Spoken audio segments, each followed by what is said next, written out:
The warning lights came too late. On New Jeju Station, a farming colony orbiting a gentle yellow star, the children were sleeping when the first missiles struck. The station's shields, designed to deflect space debris and minor asteroids, shattered like glass under the military-grade plasma warheads.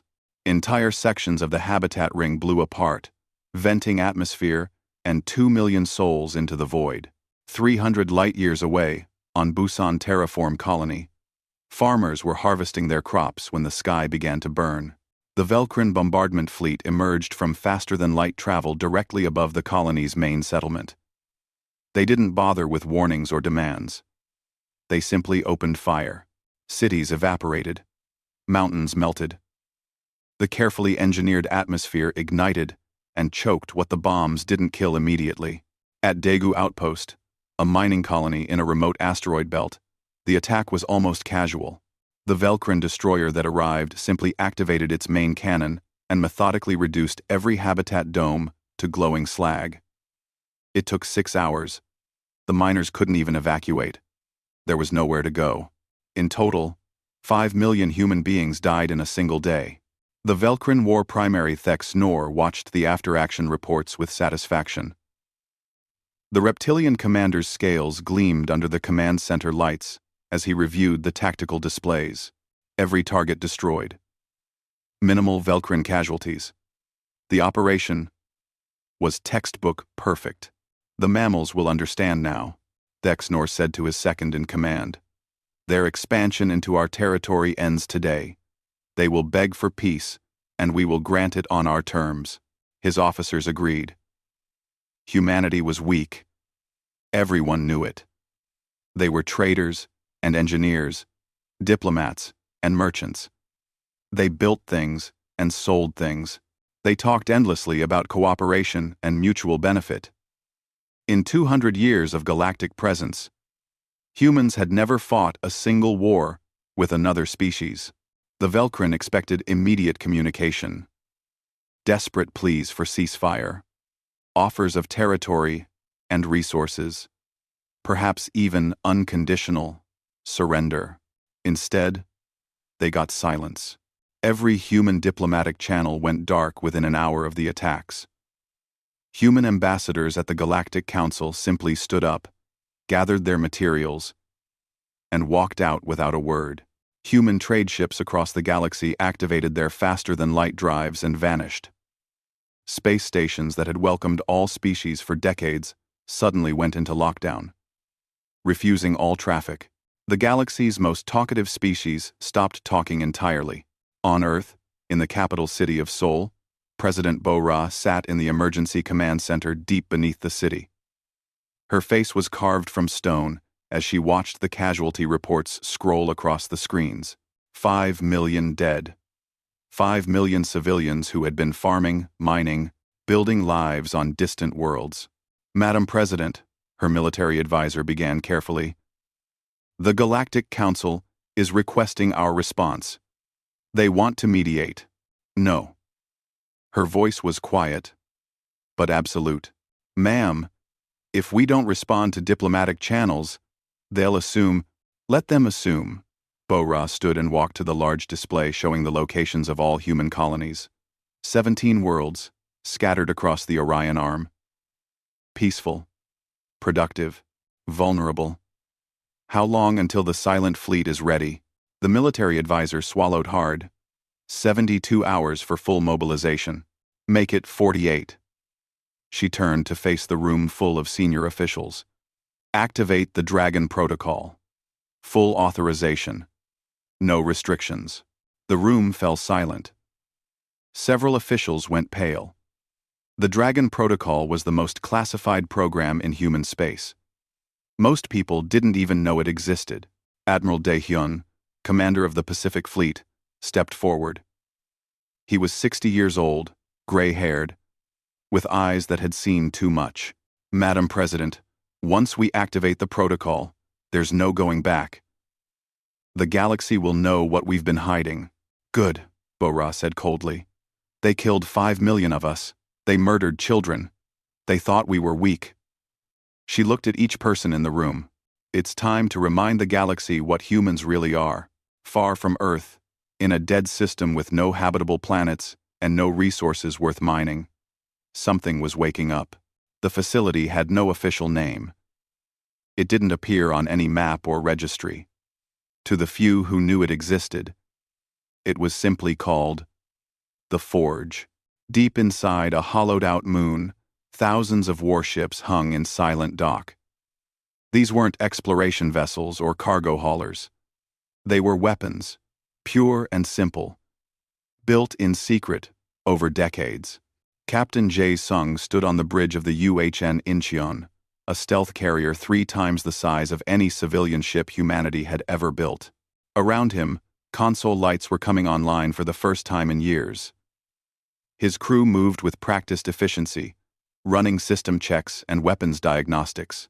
"Sir, we're receiving the activation codes now," his communications officer reported. Jae Sung watched the authorization scroll across his command screen. Dragon Protocol. Full mobilization. No restrictions on engagement. He'd known this day might come. Every officer in the Silent Fleet had trained for it, planned for it, hoped it would never happen. But the Velkrin had made their choice. "Send word to all fleet elements," Jae Sung ordered. "Battle stations. We deploy in 48 hours. Across the hidden system, 300 warships began preparing for war. On the planet Velkros, homeworld of the Velkrin Dominion, there was celebration. War Primary Thex, Nor was hailed as a hero. The troublesome humans had been taught a lesson. Soon they would come crawling back to negotiate. The celebration lasted 3 days. On the 4th day, every deep space sensor array the Velkrin possessed went offline simultaneously. Not from mechanical failure. They were destroyed, methodically eliminated by weapons fire from ships the Velkrin never saw coming. On the 5th day, Velkrin scout ships sent to investigate simply vanished. One moment, they were reporting normal space. The next moment, nothing. No distress calls, no debris. Just gone. On the 6th day, War Primary Thex Nor received a message. It was simple, direct, terrifying.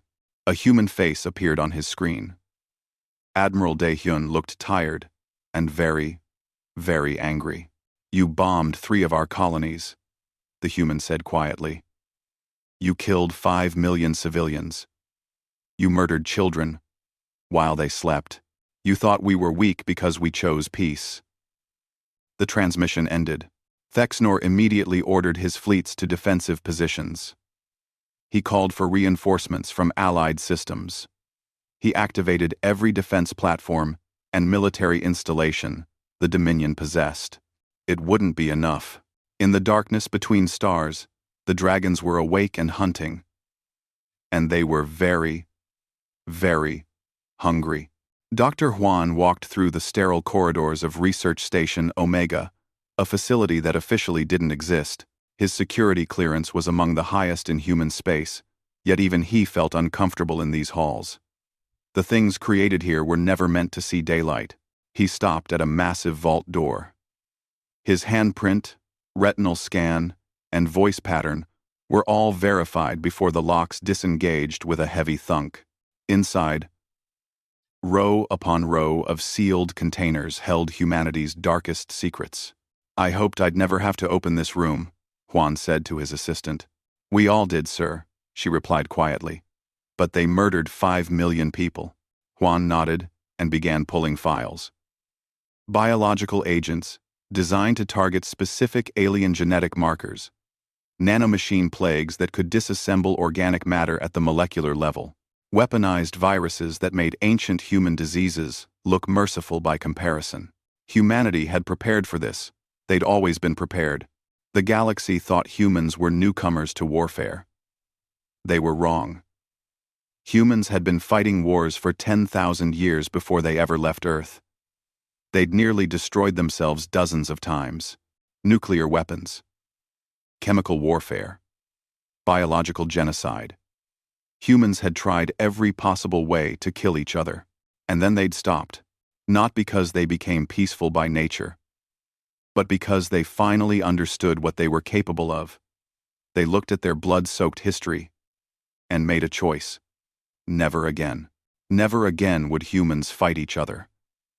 They would save that capacity for violence, for something that truly mattered. Like protecting their children. Colonel Minseo stood in the training bay of the military station Olympus, another facility the public didn't know about. She was watching her soldiers run combat drills. These weren't normal soldiers. They were enhanced. Cybernetic implants boosted their strength to 3 times human normal. Neural interfaces allowed them to process information faster than any organic brain. Bioengineered muscle tissue that didn't tire. Skeleton reinforcement that could withstand impacts that would pulverize a normal person. They were beautiful and terrible to watch. "How many battalions are ready?" asked General Taiwan, observing from the command booth. "All 12, sir," Minseo replied. 4,000 enhanced soldiers. We can deploy anywhere in the galaxy within 72 hours. The Velcrin won't know what hit them. Minseo's expression was grim. "That's the idea, sir. We don't fight fair. We fight to win," the general nodded. Fair fighting was a luxury humans couldn't afford. Not when the galaxy was full of species that were naturally stronger, faster, or more numerous. So, humans cheated. They used technology. They used tactics. They used psychology and deception and overwhelming violence when necessary. It was the human way. Engineer Sang-woo was standing on the observation deck of Weapons Platform 17, watching his creation being loaded. The God's Hammer system was simple in concept, but devastating in execution. Tungsten rods, each one 10 meters long and half a meter in diameter. No explosives. No warheads. Just mass and velocity. Dropped from orbital height at near relativistic speeds, each rod carried the kinetic energy of a small nuclear weapon. But there was no radiation. No fallout. Just pure, terrifying destruction. "How many platforms are operational?" asked his supervisor. 47, Sang-woo replied. "Each one carries 100 rods. That's 4,700 shots." He paused. "Enough to destroy every major Velcrin military installation simultaneously. Will we use them all?" Sang-woo looked out at the silent weapon waiting in space. "That depends on how stupid the Velcrin want to be." Intelligence Officer Unji sat in her dark office, surrounded by holographic displays. For 20 years, she'd been tracking Velcrin military movements. Not because Earth expected war with them, but because Earth expected war with someone. Eventually, she knew the location of every Velcrin fleet base, every supply depot, every command center. She knew their communication protocols, their defensive strategies, their cultural weaknesses. She'd been patient, methodical, thorough. Now all that information was being fed to the silent fleet. "Ma'am, we have confirmation," her analyst reported. "All Velcrin sensor networks are down. They're blind." Yoonji smiled coldly. "Good. Begin Phase 2. Start feeding them false information. I want them chasing ghosts, while our real forces move into position."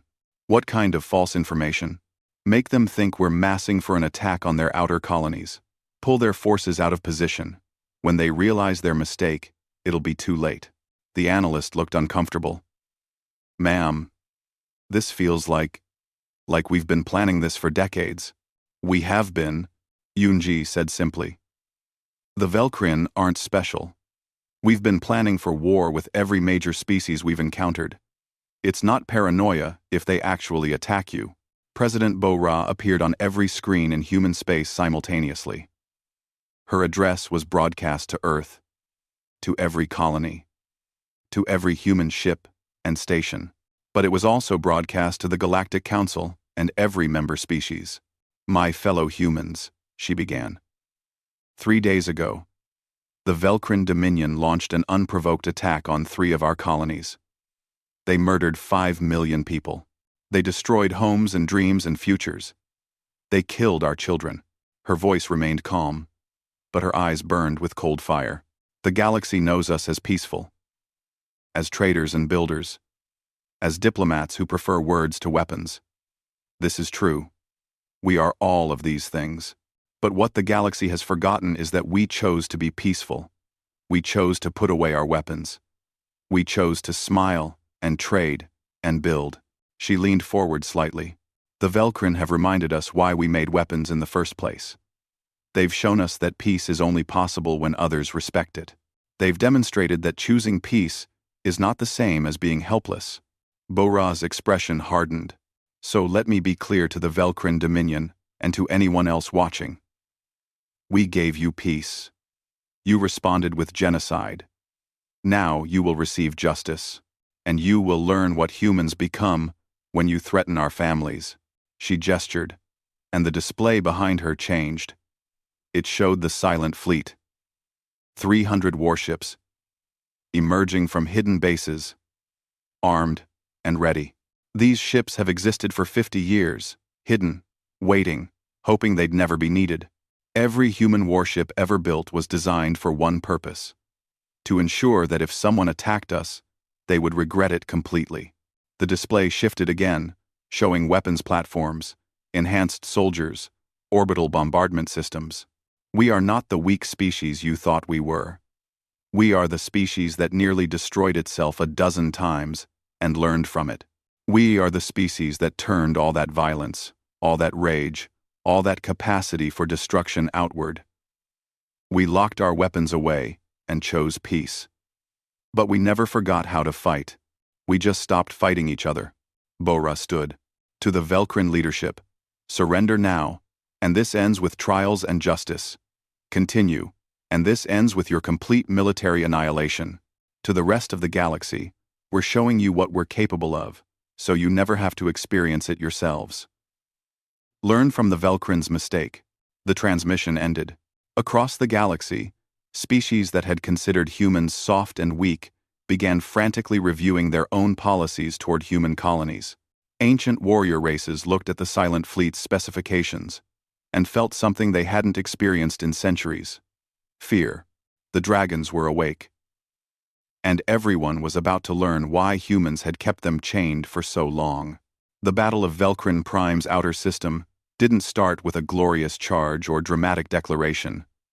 It started with silence and death from the darkness.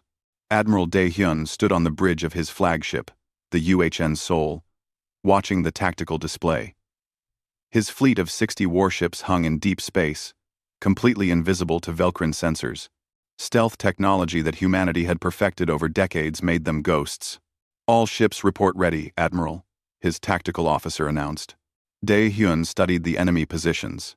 The Velcrin home fleet, 83 capital ships, and hundreds of support vessels, sat in a defensive formation around their homeworld. They were ready for an attack. They were looking in the wrong direction. Begin with the sensor platforms, Daehyun ordered quietly. I want them blind before they know we're here. 40 stealth destroyers broke from the main fleet, each one targeting a different sensor installation. The Velcrin had early warning systems scattered throughout the outer system. In 90 seconds, they were all gone, turned to expanding clouds of debris by precision missile strikes. The Velcrin didn't even have time to send a warning. Phase 2, Daehyun said. Target their communication satellites. More silent death from the darkness. Every relay station, every communication node, everything that let the Velcrin home fleet talk to each other or to their command structure on the planet below was systematically destroyed. Now, the Velcrin knew something was wrong. Alarms were sounding on every ship. Crews scrambled to battle stations. But they still couldn't see what was attacking them. Now show them what we are, Daehyun said coldly. All ships, weapons free. Full engagement. The silent fleet dropped their stealth fields and opened fire. Quantum torpedoes, launched from distances the Velcrin thought impossible, struck their capital ships before they could raise shields. These weren't normal missiles. They phased partially out of normal space, passing through armor as if it wasn't there before detonating inside the target ships. The first wave of attacks destroyed 23 Velcrin capital ships in 40 seconds. The Velcrin tried to fight back. They were experienced warriors. They'd conquered a dozen species, but they'd never fought humans before. They didn't understand the level of violence humans were capable of when properly motivated. Human warships didn't sit still and trade shots. They moved constantly, using superior engines to dance around the slower Velcrin vessels.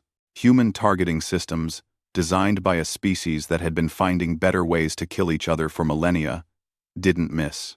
Human cyber warfare teams infiltrated Velcrin systems and turned their own defense platforms against them. It wasn't a battle. It was an execution.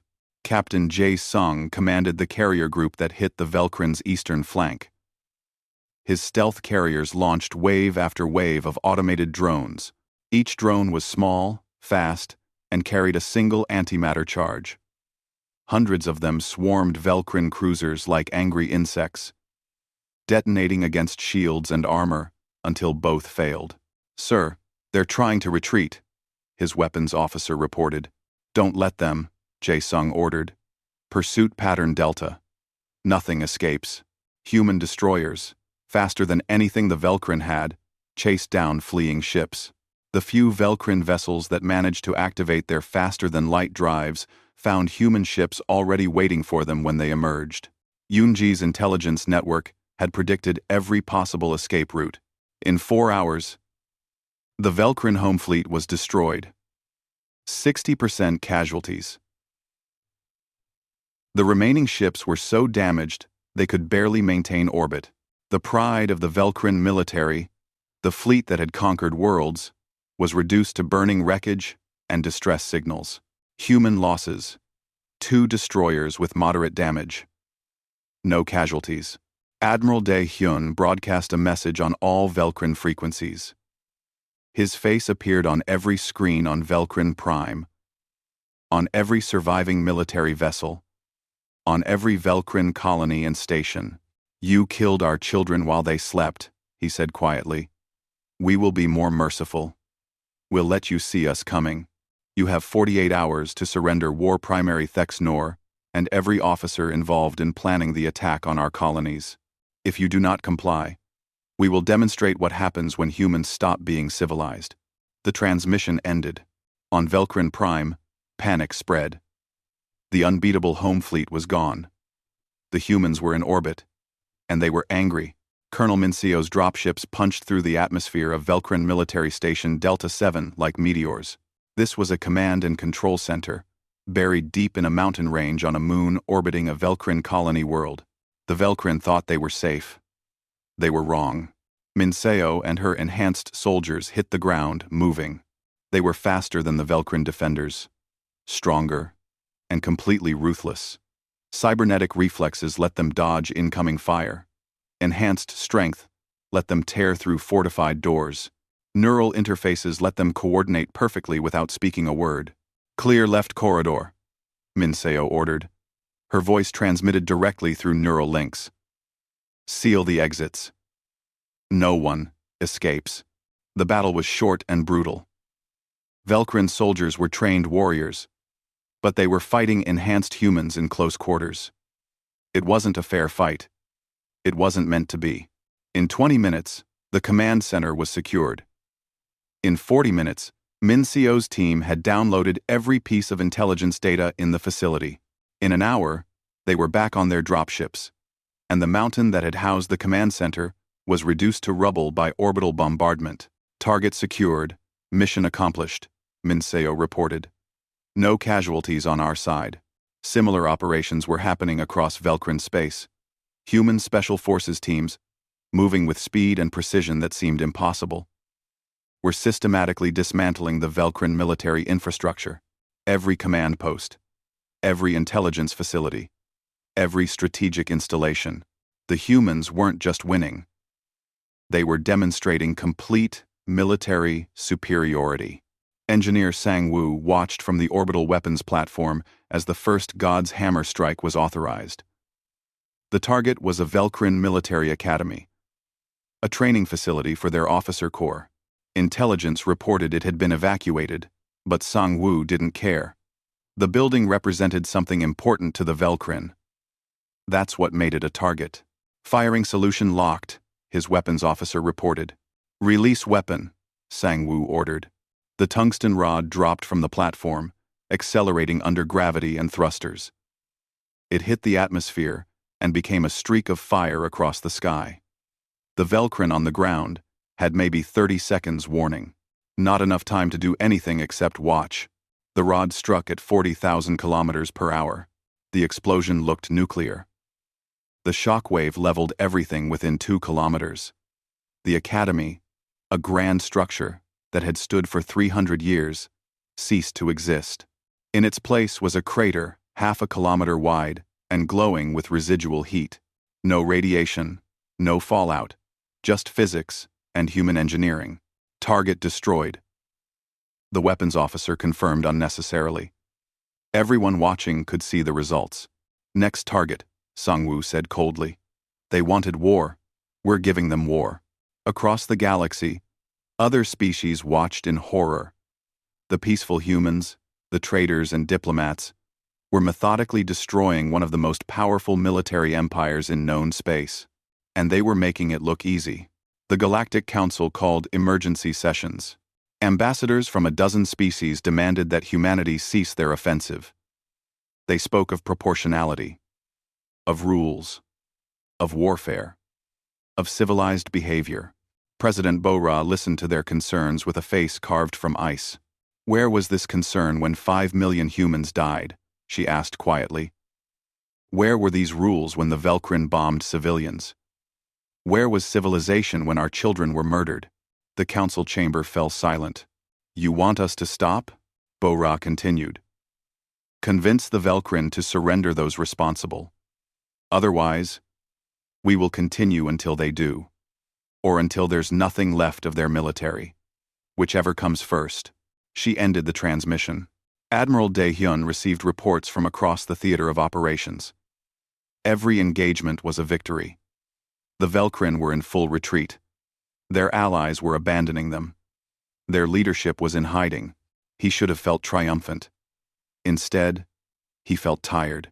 He pulled up an image from the remains of New Jeju, recovered from the debris field by recovery teams. A small toy. A stuffed animal that some child had been holding when the missiles struck. His daughter had owned one like it. Sir, his communications officer interrupted his thoughts. We're receiving a transmission from a Velcrin diplomatic ship. They're requesting terms for negotiation. Dae-hyun set the image aside carefully. Tell them we don't negotiate. We only accept surrender. Complete and unconditional. They have 24 hours. The hunt was nearing its end. The surrender didn't come. Instead, War Primary Thex Nor went on every remaining Velcrin broadcast channel and declared that the Dominion would fight to the last soldier. He called humans monsters. He called for every allied species to join the fight against human aggression. He promised that the Velcrin would never bow to mammals. President Bo-Ra watched the broadcast from her office on Earth.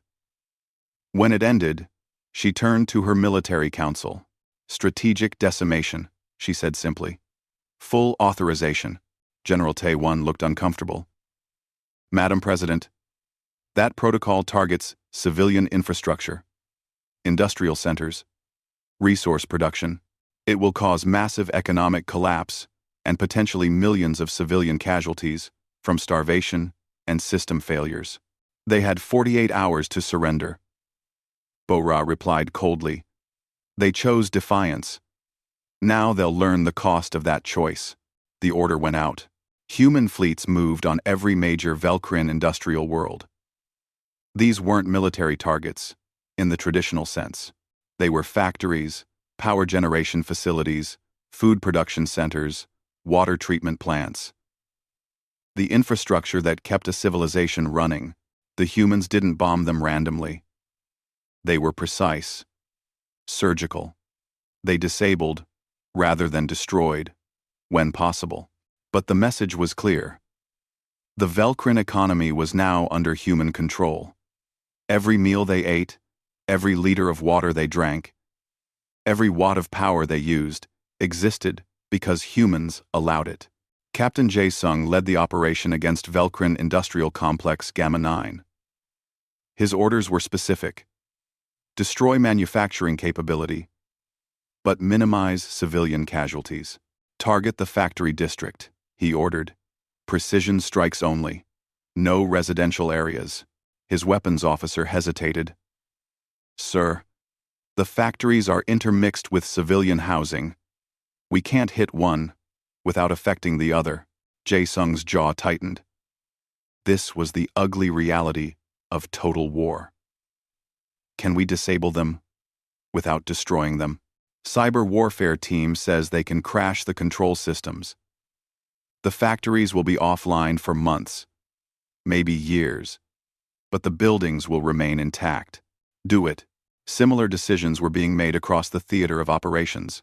Human commanders, trained to minimize casualties even while prosecuting total war, were trying to find the line between military necessity and moral responsibility. Not everyone agreed with the approach. On Earth, massive protests erupted in major cities. Millions of people took to the streets, demanding that the government end the war. They carried signs reading, "Peace, not revenge," and "We're becoming what we hate." Ambassador Hyun-woo, who had argued against the Dragon Protocol from the beginning, resigned his position in protest. He gave a passionate speech on the steps of the Galactic Council building. "We claim we're different from the Velkrin," he said to the assembled media from a dozen species. "We claim moral superiority. But what is the difference between bombing civilian colonies and starving civilian populations? Between killing children with missiles and killing them through economic collapse?" His words resonated. Within days, Earth's government faced a crisis. The public was turning against the war. President Bo-ra addressed the protests directly. She went to the largest gathering in Seoul and stood before 500,000 angry citizens. "Your right to question what we're doing," she began. "Your right to be horrified. War is horrific. Vengeance is ugly. What we're doing to the Velkrin is terrible." The crowd quieted, surprised by her agreement. "But let me ask you something," Bo-ra continued. Hands went up throughout the crowd. Thousands of them. "The Velkrin murdered 5 million of us. 5 million people who were farming, mining, living peaceful lives. And they did it. Without warning. Without mercy. Without hesitation. They did it because they thought we were weak. They thought we would accept it." Her voice hardened. "So yes, what we're doing is terrible. But the alternative is worse. The alternative is showing every species in the galaxy that humans can be killed without consequence. That our colonies can be bombed. That our children can be murdered. And we'll do nothing." Whirly one. Whirly one. Whirly one. Whirly one. She looked across the crowd. "I don't want war. I hate what we've become. But I will not let the Velkrin's crime go unanswered. Because if we do, it will happen again. Maybe not to us. Maybe to some other peaceful species who trusted that civilization meant something. I'm fighting this war so that no one else has to fight the next one." The protests didn't stop, but they diminished. The moral question remained unresolved. Dr. Wan sat in his laboratory, staring at the vial in his hands. It contained a bioweapon, specifically engineered to target Velkrin physiology. Released into their atmosphere, it would cause a plague that would kill 90% of their population within weeks. He'd been ordered to prepare it for possible deployment. "I can't do this," he said to his assistant. "This is genocide. They killed 5 million of us, sir. And that makes this right?" Juan set the vial down carefully. "I became a scientist to save lives, not end them. I don't care what the orders say. I won't release this weapon." His assistant looked frightened.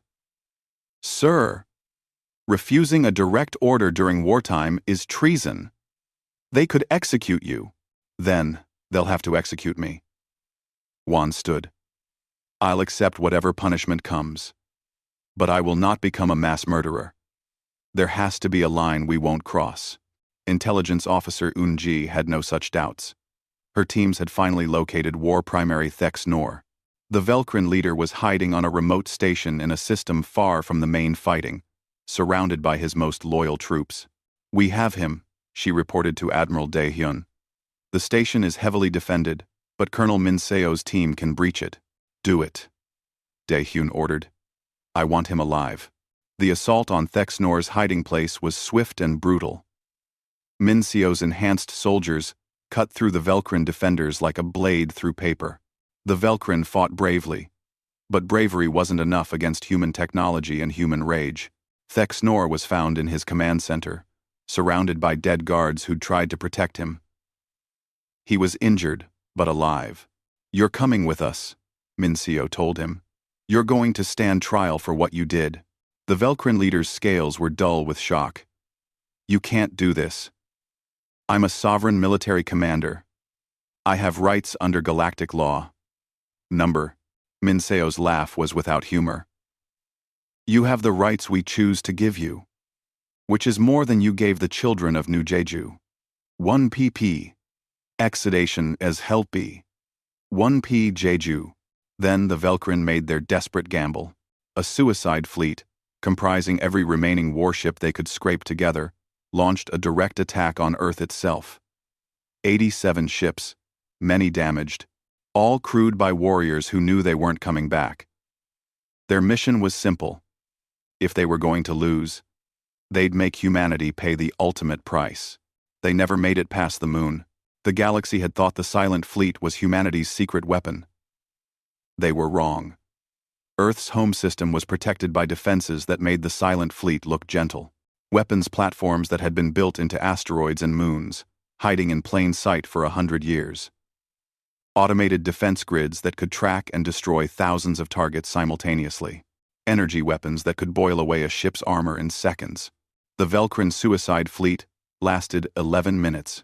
Not a single human casualty was reported. The Velkrin ships were simply erased from space, turned to atomic vapor by weapons systems that had been waiting patiently for someone to be stupid enough to attack Earth directly. When the news of the failed attack reached other species, the galaxy's perception of humanity shifted. The peaceful traders weren't just hiding weapons. They'd turned their entire home system into a fortress. Anyone attacking Earth wouldn't face a fleet. They'd face industrial-scale annihilation. The message was clear. Humans had been preparing for total war since the day they entered galactic society. They'd just been hoping they'd never have to use it. War Primary Thexnor, now in human custody, watched footage of his fleet's destruction. He finally understood what his attack on the colonies had unleashed. You were always prepared for this, he said quietly to his guards. All the talk of peace and cooperation. It was a lie. Colonel Minseo was standing guard. She looked at the Velkrin leader with cold eyes. It wasn't a lie, she said. We meant every word about peace. We wanted it. We chose it. But we're not stupid. We learned from our history. Peace is only possible when you're strong enough that no one dares to break it. Thexnor slumped in his cell. Then we never had a chance. You had every chance, Minseo corrected. You could have chosen peace. You could have respected our borders. You could have not murdered 5 million civilians. Every chance to avoid this was in your hands. You just made the wrong choices. The Velkrin war machine was broken. Their economy was in ruins. Their leadership was captured or dead. Allied species that had promised support quietly backed away, not wanting to face human wrath. The reckoning was complete. Now came the question of what happened next. The trial of War Primary Thexnor took place at the Galactic Court on the neutral station Unity. It was broadcast across all known space. Every species watched as the Velkrin leader stood in the defendant's chamber, facing charges of genocide and crimes against sapient beings. Thexnor's defense attorney, a Galactic Court appointee, argued passionately. My client ordered military strikes against what he believed were strategic targets.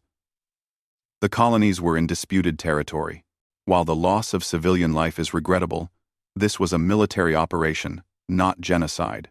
The prosecutor, a human named G1, stood calmly.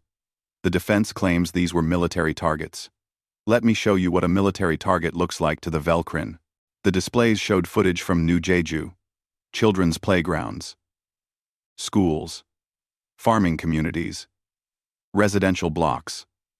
all deliberately targeted by Velcrin missiles.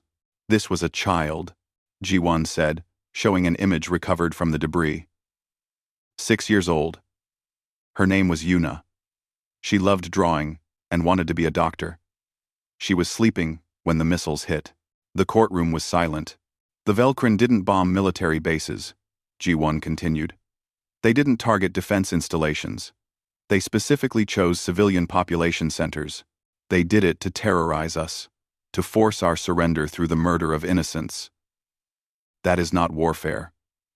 That is genocide, Thexnor spoke in his own defense. His words would define how history remembered him. We only attacked colonies, he said. The humans have destroyed our entire civilization.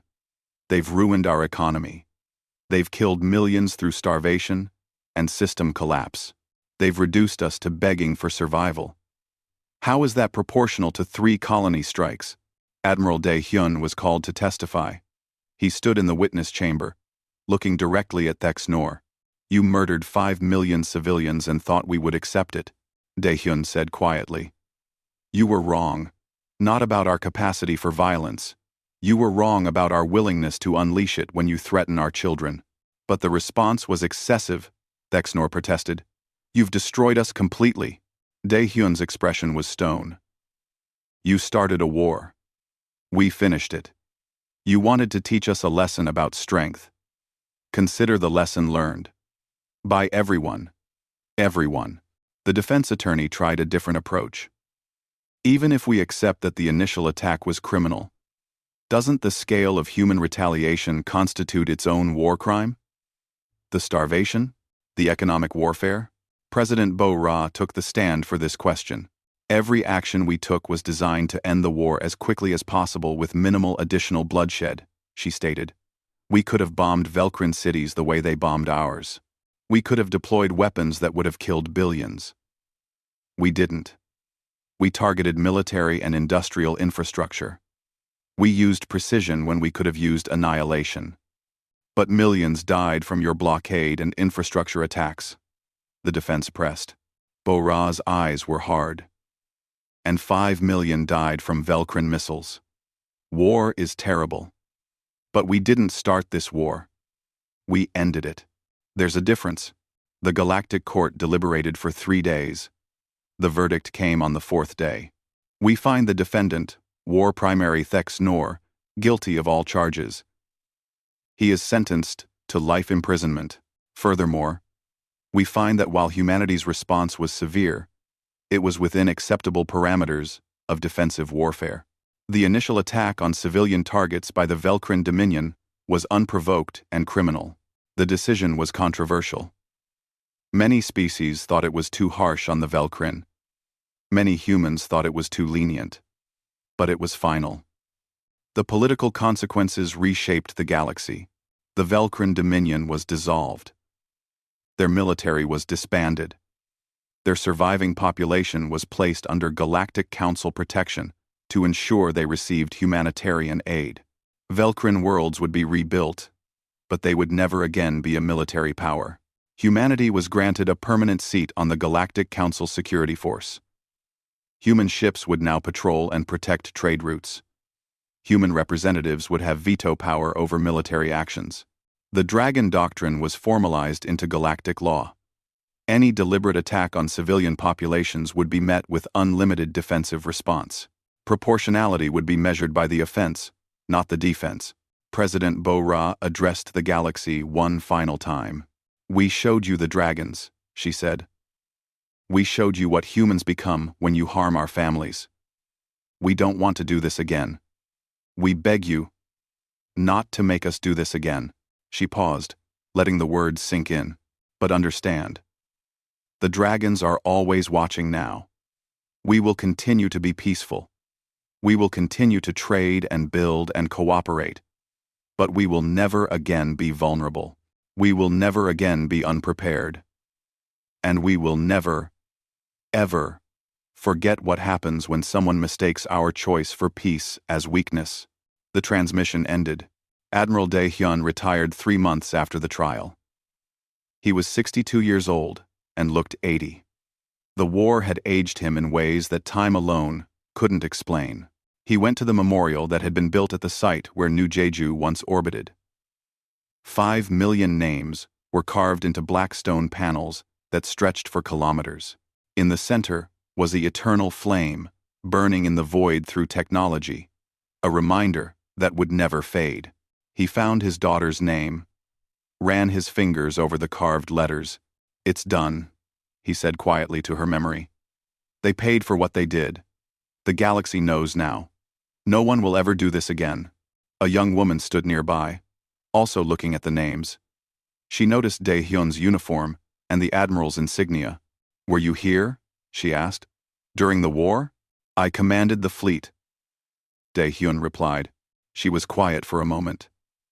"My parents died on Busan. I was away at university. I wanted to thank you for making them pay." Dae-hyun shook his head slowly. "Don't thank me. What we did was necessary. But it wasn't good. War is never good. Even when you win. Do you regret it?" He thought about that for a long time. "No. I regret that it was necessary. I regret that the Velkrin gave us no choice. But I don't regret protecting our people. I'd do it again if I had to." The woman nodded and walked away, leaving Dae-hyun alone with the names of the dead. Captain Jae-sung took command of the new Eternal Watch initiative. The silent fleet wouldn't be hidden anymore. It would remain active, visible, a permanent reminder that humanity was always ready. "We stay vigilant," he told his officers. "We stay prepared. We hope we never have to fight again. But if we do, we'll be ready." Dr. Hwan was quietly pardoned for refusing to deploy the bioweapon. President Bo-ra herself signed the order. "You were right," she told him in private. "There are lines we shouldn't cross. Even in war. Especially in war. Your conscience honored us all." Hwan had destroyed the bioweapon samples. The research remained encrypted, locked away in secure archives, just in case. But he would never create another one. 50 years passed. The galaxy settled into a new normal.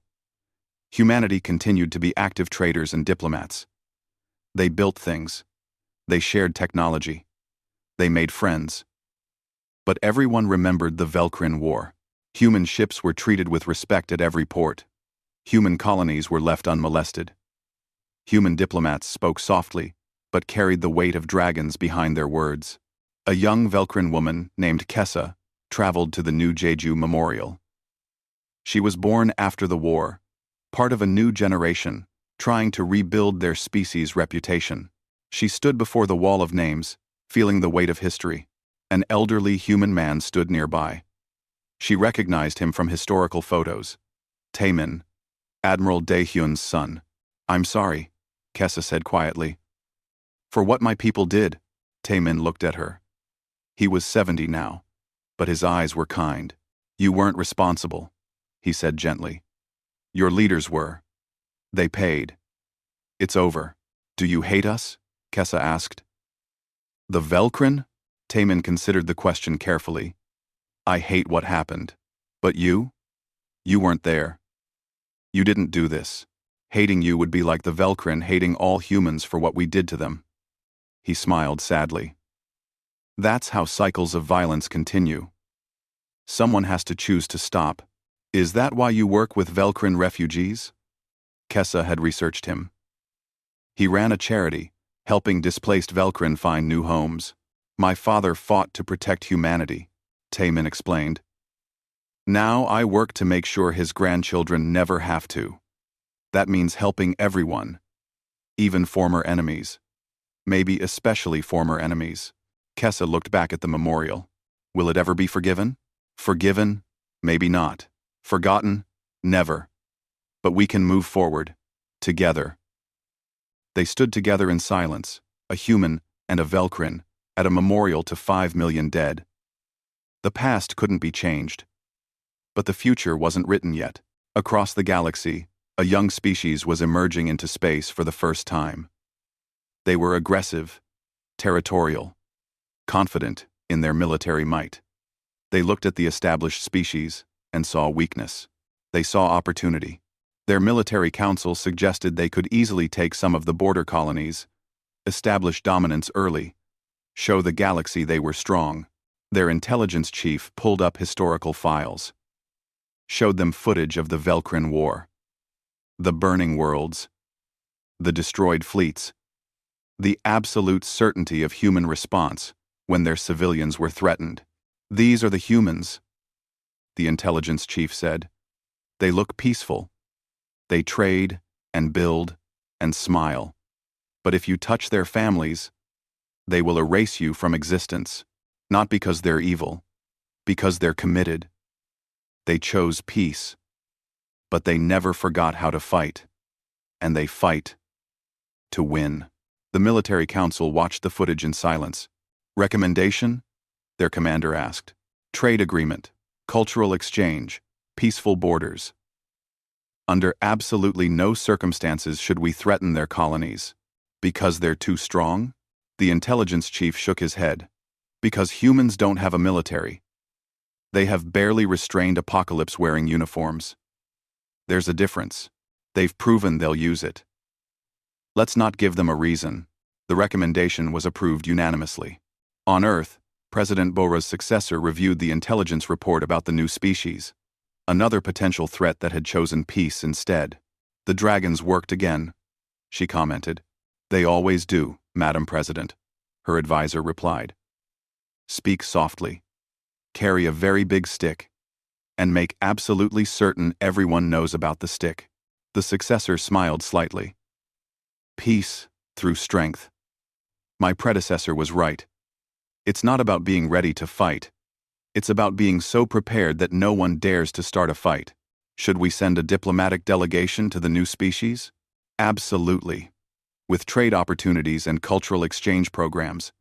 And make sure they see one of our carrier groups during the visit. Just so there's no confusion about what we're capable of." The advisor nodded. "Exactly. That's how we keep them sleeping." And so the galaxy continued.